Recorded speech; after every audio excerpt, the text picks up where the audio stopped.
നമ്മൾക്കിന്ന് സംസാരിക്കാനുള്ളത് എന്താണെന്ന് വെച്ചിട്ടുണ്ടെങ്കിൽ അറബിക്ക് ഭാര്യയെ കൂട്ടിക്കൊടുത്തുകൊണ്ട് കോടികൾ സമ്പാദിച്ച ഒരു പ്രവാസിയെക്കുറിച്ചാണ്. അപ്പോൾ ഈ കാലഘട്ടത്തിലല്ല, കുറച്ചു നാൾ മുമ്പാണ് ഈ സംഭവം നടന്നത്. എന്താ വെച്ചിട്ടുണ്ടെങ്കിൽ ആ നാട്ടിലെ ഏറ്റവും വലിയ പൈസക്കാരൻ അബൂബക്കറാണ്.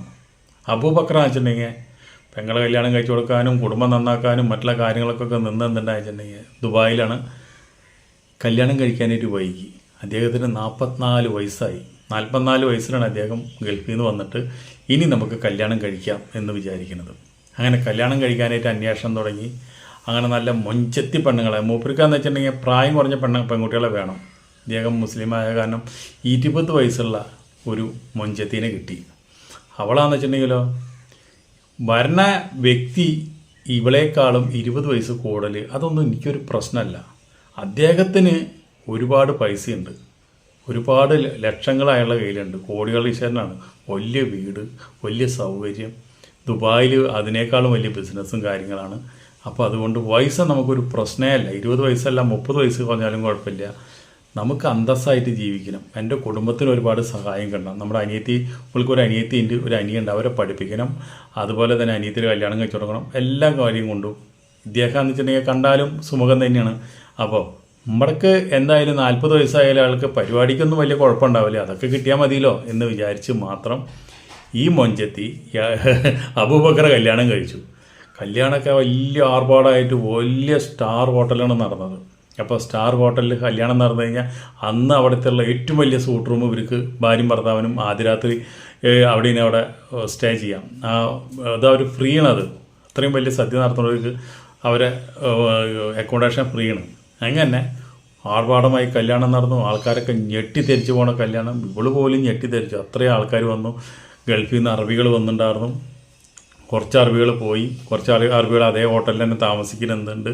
അങ്ങനെ രാത്രി ഇവള് ബെഡ്റൂമിൽ വന്നു നോക്കിയപ്പോൾ ഈ രാജകൊട്ടാരം പോലത്തെ ഒരു റൂമാണ് അവർക്ക് കിട്ടി പോണത്. അത് കണ്ടപ്പോൾ തന്നെ ഉള്ള ബോധം പോയി. ബെഡൊക്കെ എന്ന് പറഞ്ഞു കഴിഞ്ഞാൽ ഒരു 4 ആളോ 10-15 ഇഞ്ച് ഉയരമുള്ള ബെഡുണ്ട്. അവൾക്ക് ഇരുന്ന് കഴിഞ്ഞ് കഴിഞ്ഞാൽ സീലിംഗ് മുട്ടും. അത്രയാണ് അതിൻ്റെ ആക്ഷൻ കിടക്കുന്നത്. ഇതൊക്കെ കണ്ടപ്പോൾ അവൾക്ക് ഉള്ളൊരു ഭാഗ്യവതിയാണ്. എത്രയോ ആൾക്കാരെ ആഗ്രഹിക്കുന്നതാണ് നമ്മുടെ അബൂബക്കറൊക്കെ. നമുക്ക് സ്വന്തമായിട്ട് കിട്ടിയില്ലേ, അയാളിപ്പോൾ വരും. ഇപ്പം നമുക്ക് ഇവിടെ കിടന്ന് നമുക്കൊരു പരിപാടിയൊക്കെ നടത്തിയുള്ള ഇത്രയും നാളുടെ സ്വപ്നം സാക്ഷാത്കരിക്കാൻ പോകുന്നു. എന്തൊക്കെയുണ്ടെങ്കിൽ അതൊക്കെ ഇങ്ങനെ ആലോചിച്ചിങ്ങനെ ഇരിക്കുന്നതോട് കൂടിയിട്ട് അബൂബക്കർ വരും. അബൂബക്കർ ഒരു ദുബായ് സിഗരറ്റ് വലിച്ചിട്ട് അകത്ത് കയറി വരും. അപ്പോൾ എന്തൊക്കെയുണ്ട് മോളെ വിശേഷങ്ങൾ ഒക്കെ ചോദിച്ചു.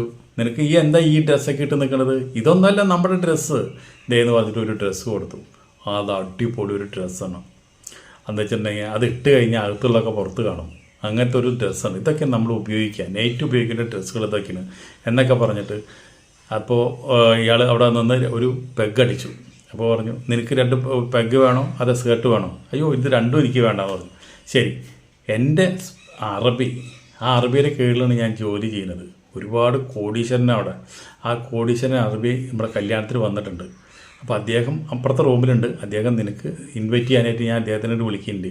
ആ വിളിക്കുന്നതിന് മുമ്പ് നിന്നോട് ഞാൻ കുറച്ച് കാര്യങ്ങൾ സംസാരിക്കാനുണ്ട്. എന്താ കാര്യങ്ങളെന്ന് വെച്ചിട്ടുണ്ടെങ്കിൽ, നിന്നെ കണ്ടപ്പോൾ എൻ്റെ അറബിക്ക് ഒരുപാട് ഇഷ്ടപ്പെട്ടു. അറബി പറയണമെന്ന് വെച്ചിട്ടുണ്ടെങ്കിൽ, നീ അവളെ പരിപാടി ചെയ്യുന്നതിന് മുമ്പ് എനിക്ക് പരിപാടിക്ക് തരണം. അതുപോലെ തന്നെ നിന്നെ നമ്മൾ 2 പേരും നിനക്കുള്ള ബിസിയും കാര്യങ്ങളൊക്കെ അദ്ദേഹം അവിടെ ചെന്ന് നമുക്ക് അയച്ചു തരും. നമുക്കവിടെ ചെല്ലാം. അവിടെ രാജകൊട്ടാരം പോലത്തെ വീടുണ്ട്, എല്ലാ സൗകര്യങ്ങളുണ്ട്. നമുക്ക് കുറേ സമ്പാദിക്കണം.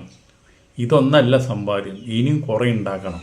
അതിന് ഈ അറബി നമുക്ക് ആവശ്യമാണ്. ഈ അറബീനെ നമ്മൾ പിടിക്കണം. ഈ അറബീനെ പിടിച്ചാൽ മാത്രമേ. ഇന്നിപ്പോൾ നീ ഇത് സമ്മതിച്ചില്ലെങ്കിൽ ഇനി എനിക്ക് ദുബായിൽ പോകാൻ പറ്റില്ല. അയാൾ എന്നെ ദുബായിക്ക് കടത്തില്ല. അപ്പോൾ അതുകൊണ്ട് നീ അയാൾക്ക് സഹകരിക്കുക. അയാൾക്ക് നീ പരിപാടി ചെയ്യാൻ കൊടുക്കുക. നമുക്കിനി എത്രയോ രാത്രികൾ കിടക്കുന്നു. അയാൾക്ക് വെച്ചിട്ടുണ്ടെങ്കിൽ ഇന്ന് 3 മണിയുടെ പുലർച്ചെ 3 മണിയുടെ പ്ലെയിനിൽ അയാൾക്ക് ഗൾഫിലേക്ക് പോകണം. അപ്പോൾ അതിനു മുമ്പ് നീയായിട്ട് അയാൾക്ക് ബന്ധപ്പെടണം എന്നുള്ള എന്നോട് പറഞ്ഞു. അപ്പോൾ അതുകൊണ്ട് നീ നോ എന്ന് പറയുന്നു അവൻ. അപ്പോൾ ഭർത്താവ് തന്നെ ഇങ്ങനെ പറയുമ്പോൾ പോരാതിന് കോടീശ്വരനായല്ലോ അറബി.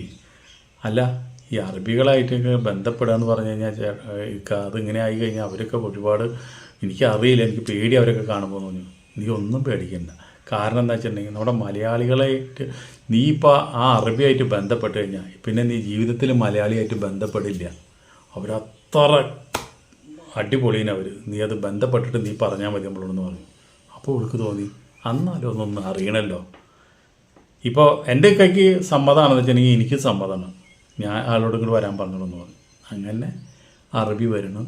അറബിയായിട്ട് ഇവള് ഒരു ഭയങ്കര ഒരു ആദ്യ രാത്രി ഭർത്താവ് അറബിയുടെ റൂമിലും അറബി ഇവളുടെ റൂമിലും അടിപൊളിയായിട്ട് ഇവളങ്ങോട്ട് ആഘോഷിച്ചപ്പോൾ അത് കഴിഞ്ഞ് ഒരു 3 മണിയായപ്പോൾ അറബി, ഒരു 2 മണിയായപ്പോൾ അറബി പറഞ്ഞു നമുക്ക് 4 മണിക്കിന് ഫ്ലൈറ്റ് നേരത്തെ പോകണം എന്ന് പറഞ്ഞുകൊണ്ട് അവർ 2 പേരും കൂടിയിട്ട് അറബീനെ പ്ലെയിൻ കയറ്റാനായിട്ട് പോയി. അങ്ങനെ പ്ലെയിൻ കയറ്റി അറബീനെ സന്തോഷമായിട്ട് പറഞ്ഞു വിട്ടു. അപ്പോൾ പറഞ്ഞു ഈ വേഗം പറഞ്ഞു, നീ ഞാൻ വിചാരിച്ചാലും മിടിക്കിനില്ലേ, ഞാൻ പറഞ്ഞപ്പോൾ നീ ഇത്രയും ഞാൻ നിന്നെ പ്രതീക്ഷിച്ചില്ല. അപ്പോൾ പറഞ്ഞു അത് നോക്കിയിട്ട് കാര്യമില്ലല്ലോ, നമുക്കിതിപ്പോൾ തേഞ്ഞു പോണ സാധനമൊന്നുമല്ലല്ലോ, നമുക്കിപ്പോൾ ദുബായി പോകണം, കാശുണ്ടാക്കണം, മറ്റുള്ള എല്ലാ കാര്യങ്ങളും സൗകര്യങ്ങളും ഉണ്ടാവണം. അപ്പോൾ അതിന് നമുക്ക് ഇങ്ങനെയൊക്കെ ചെയ്തുകൊണ്ട് ആരും അറിയാൻ പോകണില്ല, നമുക്ക് അടിപൊളിയാക്കാം എന്ന് പറഞ്ഞതോട് കൂടിയിട്ട് ഒരാഴ്ച കഴിഞ്ഞോട് കൂടിയിട്ട് ഇദ്ദേഹം അബൂബക്കർ ദുബായിക്ക് പോയി. അത് കഴിഞ്ഞ് ഒരാഴ്ച കഴിഞ്ഞോട് കൂടിയിട്ട് ഇവൾക്കുള്ള വിസ വന്നു. അബൂബക്കർ പോയി കഴിഞ്ഞിട്ട് ഇവള് ദുബായിലേക്ക് വന്നു. അവിടെ ചെന്നപ്പോൾ ഇവൾക്ക് ആഡംബരമായിട്ടുള്ള വരവേൽപ്പാണ് നടക്കുന്നത്. അതുമല്ല, ഈ ആദ്യമായിട്ട് അറബി പരിപാടി ചെയ്താൽ അറബി ഇവൾക്ക് ഗർഭിണിയായി. അത് ശരിക്കും പറഞ്ഞാൽ അറബിയുടെ കുട്ടീന്. അപ്പോൾ ഇങ്ങനെ കോടികൾ സമ്പാദിച്ച് ഉള്ള ഒരു അറബീനെ ഇവർ സ്വന്തമാക്കി വെച്ച് അവരവിടെ അറബിയുടെ ഏറ്റവും വിശ്വസ്തനായുള്ളൊരു ജോലിക്കാരനാണ് നമ്മുടെ ഈ അബൂബക്കർ. അദ്ദേഹം മുഖേനയാണ് ഈ സമ്പാദ്യം മുഴുവൻ ഇയാൾക്ക് ഉണ്ടായത്. ഇദ്ദേഹത്തിൻ്റെ ഭാര്യനെ അവിടെ ചെന്ന് കഴിഞ്ഞിട്ടും ഒരു 19 വയസ്സുണ്ട് അദ്ദേഹത്തിന്. അവിടെ ചെന്ന് കഴിഞ്ഞിട്ടും ഈ ഭർത്താവ് പരിപാടി ഇന്ന് പിന്നെ അവൾക്ക് ഇഷ്ടമല്ലാണ്ടായി. അതുമല്ല, ആ അറബി അതുപോലെ തന്നെ അറബിയുടെ പാർട്ട്ണറുണ്ട്, വേറൊരു അറബി, അവർ ബിസിനസ് പാർട്ട്ണറാണ്. അയാളും കൂടി വന്നിട്ട് ഇവിടെ പരിപാടി ചെയ്യാൻ തുടങ്ങി. പക്ഷേ ഈ അറബിയിൽ ഒരു കുട്ടി ഉണ്ടായി, അതുപോലെ തന്നെ ഇവൻ്റെ കൂട്ടുകാരൻ്റെ അറബിയിൽ ഒരു കുട്ടി ഉണ്ടായി. ഇയാൾക്ക് അഞ്ചാൽ കുട്ടികളോട്ട് ഉണ്ടായുമില്ല.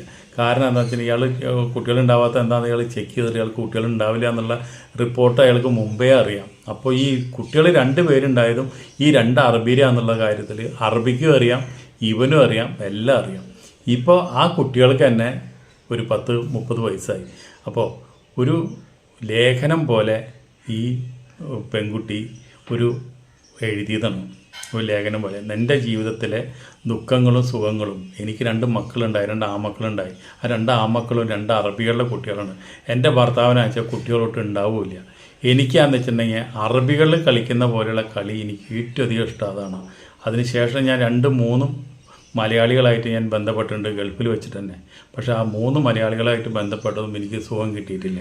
എനിക്ക് സുഖം കിട്ടിയത് മുഴുവൻ ഈ 2 അറബിയായിട്ട് ബന്ധപ്പെട്ടവ മാത്രമാണ്. അപ്പോൾ എൻ്റെ ജീവിതത്തിലെ ഏറ്റവും വലിയ ഭാഗ്യം എന്ന് പറഞ്ഞു കഴിഞ്ഞാൽ അറബികളായിട്ട് ബന്ധപ്പെടുമ്പോൾ കിട്ടിയിരുന്നൊരു സുഖം. അവരാണ് നമ്മളെ സുഖിക്കുന്നതെന്ന പോലെ മലയാളികൾക്ക് ആ ഒരു സുഖം എന്ത് ഭാര്യയ്ക്ക് കൊടുക്കണമെന്നുള്ളത് മലയാളികൾക്ക് അറിയില്ല. മലയാളികളല്ല, അറബികളാണ് കളിയിലെ ഏറ്റവും വലിയ വീരന്മാരെന്ന് പറഞ്ഞുകൊണ്ട് ആ ഒരു സ്ത്രീ ഒരു ലേഖനം എഴുതി, പേരും നാളും മറ്റുള്ള കാര്യങ്ങളൊന്നും വയ്ക്കാണ്ട്. ആ ഒരു കഥയാണ് ഞാനിപ്പോൾ പറഞ്ഞത്. അപ്പോൾ ഇതുപോലെയുള്ള എത്ര കഥകൾ നടക്കുന്നത്.